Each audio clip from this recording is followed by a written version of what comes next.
The government of Colombia denounced the attack perpetrated in the rural area of Jamundi, Cauca, against the father of the country's vice president, Francia Marquez.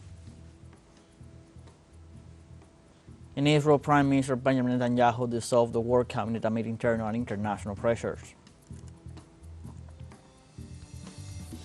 In Saudi Arabia, Hajj pilgrims performed tawaf at Mecca's Grand Mosque as Muslims mark Eid Al-Adha.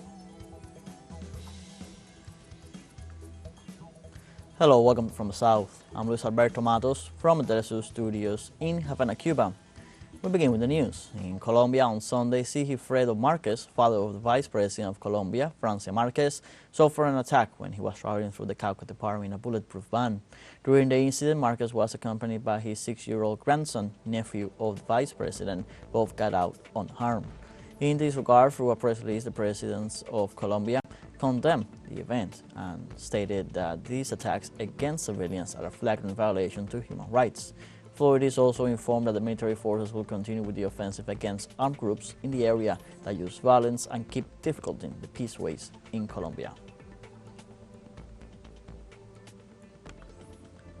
Regarding this incident, Venezuela's Vice President, Delcy Rodriguez, expressed in the social media X her condemnation of the attack on the father of Colombia's Vice President, Francia Marquez, Sigifredo Marquez Trujillo, who escaped unharmed from the aggression while traveling between the departments of Cauca and Valle del Cauca.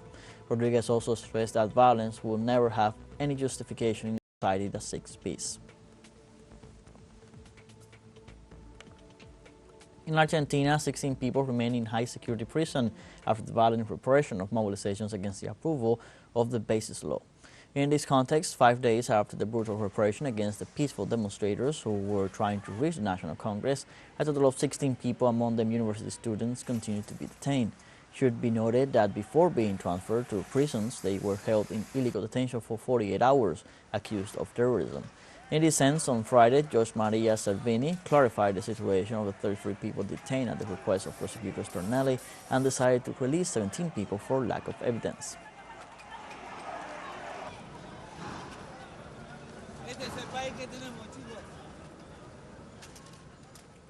In Argentina, the oil and gas union of Rio Negro, Neuquén, and La Pampa announced it will go on strike for 48 hours to demand better salaries, which will affect the production of the Vaca Muerta oil field.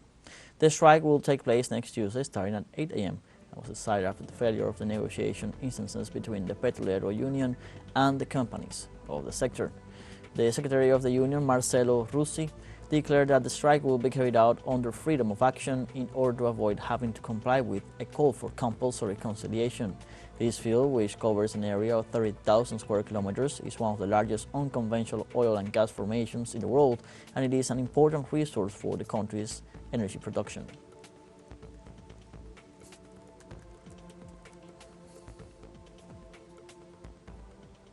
In the United States, the rules for the electoral debate between current President Joe Biden and Republican virtual candidate Donald Trump have been established and accepted for both candidates.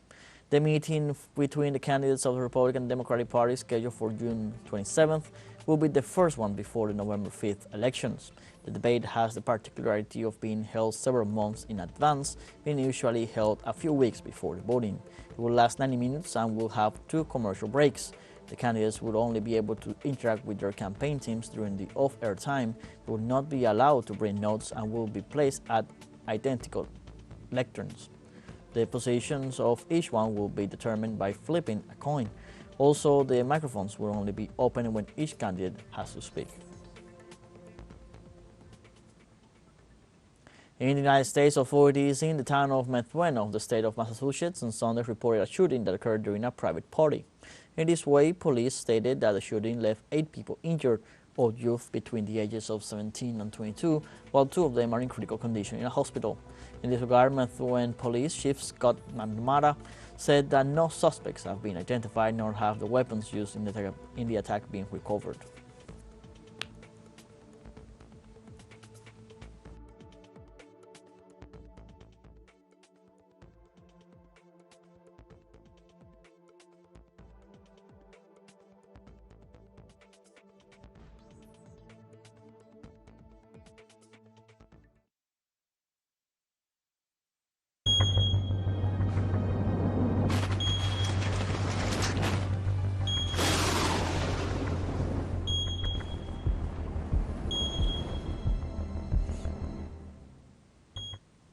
Also in the United States, authorities evacuated 1,200 people after a wildfire in northern Los Angeles. The fire swept more than 9 kilometers near a highway in the community of Gorman, while threatening to spread towards populated areas.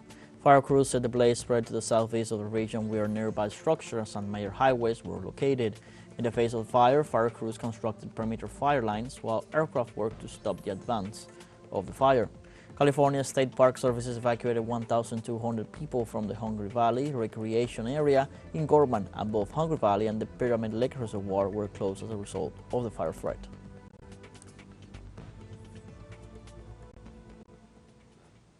In Guatemala, authorities report overflowing rivers and flash floods due to rains in several departments in the southwest region.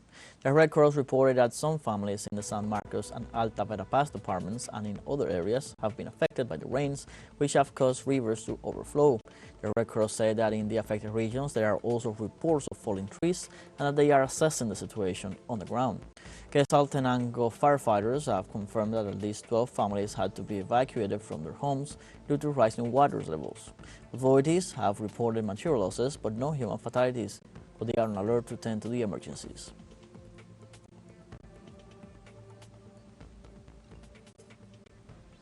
Also in Honduras, the authorities issued a green alert for the next 72 hours for the Central District, which includes the cities of Tegucigalpa and Comayagua.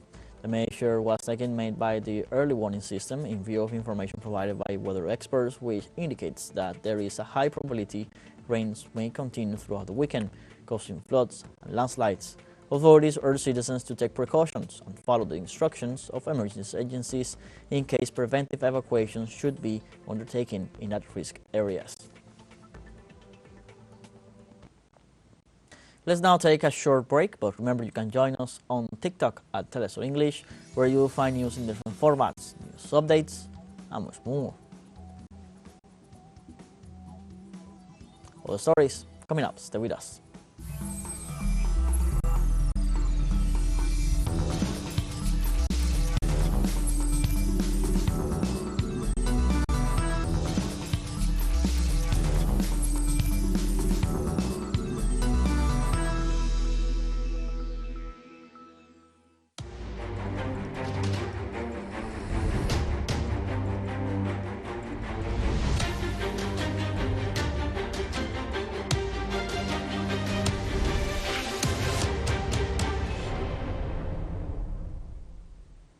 Welcome back. The Prime Minister of Israel, Benjamin Netanyahu, decided to dissolve the war cabinet created after the operation of the Palestinian resistance Al-Aqsa flood launched on October 7th. The dissolution of the war cabinet comes barely a week after the leader of National Unity, ex-General Benny Gantz, and his partner Gadi Eisenkot left it because of their disagreements with Netanyahu, places now claimed by the extreme right. The move comes 9 months after the start of the genocide in the Gaza Strip. It also comes at a time when Netanyahu is under pressure at the internal level for not reaching an agreement to release the detainees in Gaza, and at the international level with an arrest warrant from the International Criminal Court and a genocide lawsuit filed by South Africa at the Hague Tribunal. Israeli Prime Minister Benjamin Netanyahu also clarified that fighting in Rafah will continue as planned, with the military's announcement of a tactical pause in military activity which will last 11 hours a day on part of the road connecting the enclave. The aim is to allow humanitarian aid trucks to reach the Keren Shalom crossings, but according to a statement from his office, he clarified these humanitarian pauses as unacceptable, although he has stopped short of canceling them. The dispute is latest in a series of clashes between members of Netanyahu's coalition and the army over the management of the war. This is happening a week after former General Benny Gantz announced his resignation from the war cabinet, saying that Netanyahu did not have an effective strategy on Gaza. In Palestine, entire lineages of families have been wiped out as a result of the genocide perpetrated by Israel in the Gaza Strip. According to a journalistic investigation reported, at least 60 cases in which Palestinian families have lost at least 25 of their members due to Israeli attacks. According to the report, some bombings have killed 4 generations of the same family. Among the most tragic cases are 80 murdered members of the extended Abu al-Qassam family. The Mughrabi family, which lost more than 70 members in a single airstrike in December, 50 members of the Abu Najjar family killed in the October attacks, including at least 2 pregnant women.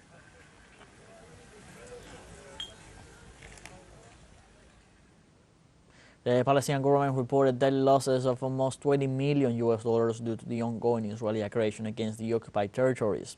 According to the Palestinian Ministry of Economy, the economic life cycle was disrupted by the decrease of cash flow due to the Israeli piracy of tax dues and the loss of almost 500,000 jobs since October 2023.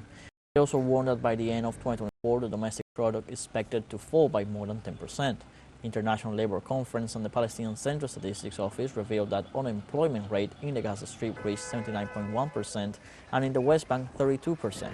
Government authorities warned that billions of dollars will be needed to reverse the unprecedented destruction of its economy and infrastructure. Also in Palestine, prisoners' rights organizations denounced that Israel is holding at least 9,300 civilians, including 250 children and 74 women, in prisons or detention centers. According to the Palestinian Prisoner Society, at least 899 Palestinians are being held in Israeli custody as unlawful combatants. On the other hand, the organization specified that more than 3,400 civilians are currently under administrative detention, meaning they are being held without charge or trial based on undisclosed evidence. Of these, there are approximately 600 detainees who are serving life sentences or whom the occupation authorities intend to sentence to life imprisonment. And the United Nations Department for Children warns of rising temperatures threatening displaced children in Gaza Strip. UNICEF detailed that the situation of the children in the refugee camps is worsening due to the beginning of the hot season that intensifies the sanitary crisis. About 90% of them suffer from extreme food poverty and lack access to clean water and basic necessities. According to the latest report of the body, more than 3,000 children in Gaza live in severe malnutrition and are at risk of death due to the lack of medical attention caused by the aggressions and blockades of Israel.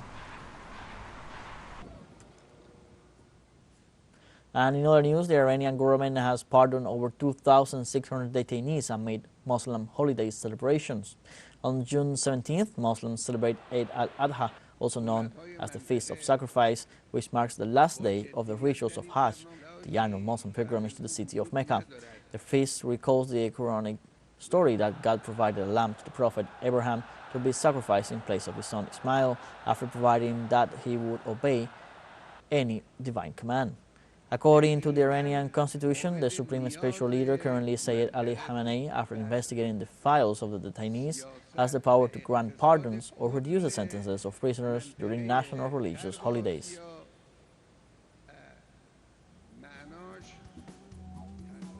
We have a final short break coming up, but before, we invite you to join our WhatsApp community for our English-speaking audience.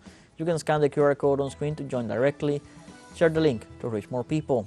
Constant news coverage of Latin America and the Caribbean as well as the rest of the world. Stay connected and informed with teleSUR. Final short break, don't go away.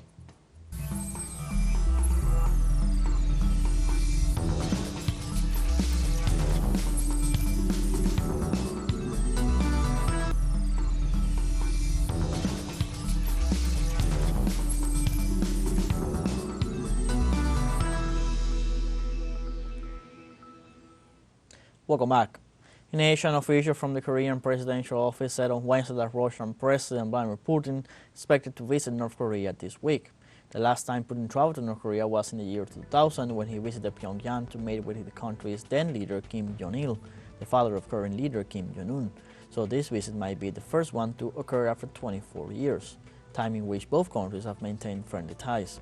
In September last year, Kim Jong-un made a visit to the Russian Far East, where he had a face-to-face meeting with Putin, who gave him a tour of the Vostochny Cosmodrome and showcased two Russian-made Urus limousines. The Russian leader was formally invited to visit North Korea back in January of this year, when Pyongyang called Putin the closest friend of the Korean people and said it would warmly welcome him with all its hearts.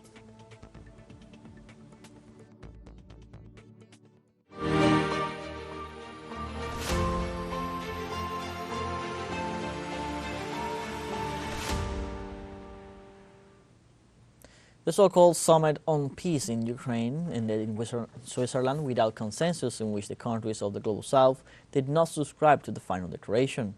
Saudi Arabia, Mexico, South Africa, Brazil, and the United Arab Emirates were among the delegations that did not sign the preliminary document, considering it meaningless, since the meeting did not count with the presence of Russia, which is fundamental for conciliation as one of the parties in conflict. With this meeting, Ukraine was seeking to increase diplomatic pressure on Moscow and to consolidate international support.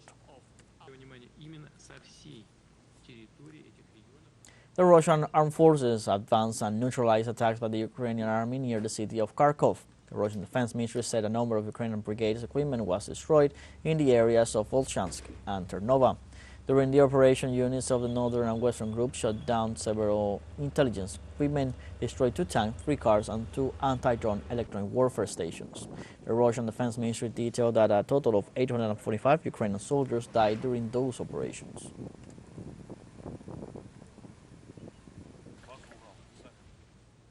And European gas imports from Russia surpassed those of the United States for the first time in 2 years. According to local media, data recorded in May revealed that Russian shipments of gas and liquefied natural gas accounted for 15% of total supplies to the European Union, despite the region's efforts to get rid of Russian fossil fuels since the special military operation in Ukraine. For expert analysis, this is evidence of Europe's challenge to further reduce dependence on Russian gas, as several countries on the continent still rely on imports from their neighbors. They also consider Russia is in a better position to bear the economic pain than many Western countries. And in Saudi Arabia, Hajj pilgrims performed tawaf at Mecca's Grand Mosque as Muslims mark Eid Al-Adha. During the religious ceremony, pilgrims make 7 laps around the Kaaba, the large black cubic structure at the center of the Grand Mosque. Authorities announced that at least 14 pilgrims had succumbed to an extreme heat wave, highlighting the acute physical toll of the annual rites, which in recent years have fallen during the hot Saudi summer. It should be noted that this pilgrimage is one of the largest annual religious gatherings in the world.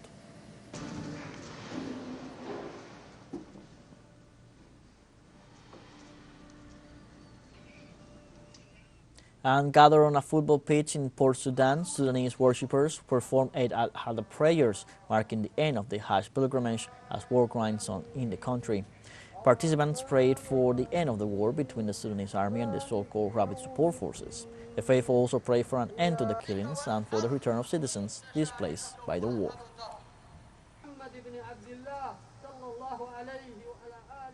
We have come to the end of this news brief. You can find these and many other stories on our website at telesurenglish.net. Also join us on social media, Facebook, X, Instagram, Telegram, and TikTok. For TeleSUR English, I'm Luis Alberto Matos. Thank you for watching.